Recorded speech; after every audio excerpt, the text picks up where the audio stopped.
солнце золотое, а он, мятежный, просит бури, как будто в бурях есть покой.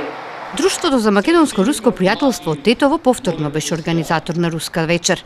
Оваа традиционална манифестација овој пат беше посветена на 200 години од раѓањето на рускиот поет Михаил Лермонтов. Тој е многу значаен поет, исто така и драматург и сликар, после Пушкин, можеби најпознат поет во Русија и во целиот свет. Ако ви е познато, неговиот датум на раѓање е ставен во значајни датуми на УНЕСКО. Имаме музички дел, малку имаме сериозна музика, имаме настап на ансамблот Чајка, имаме малку балет. Традиционалната руска вечер овој пат беше организирана под покровителство на општина Тетово. Ова е една активност која ние со задоволство сакавме да бидеме покровители.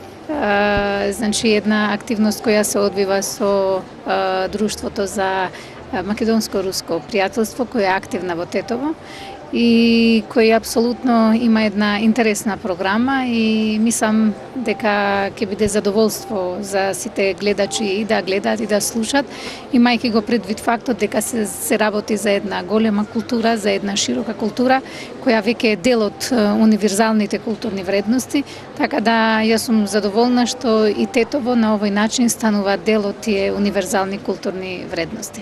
Ова е дел од програмските активности со кои друштвото ги анимира сите граѓани на Тетовскиот регион кои имаат руско потекло и оние кои ги почитуваат руските традиции и вредности.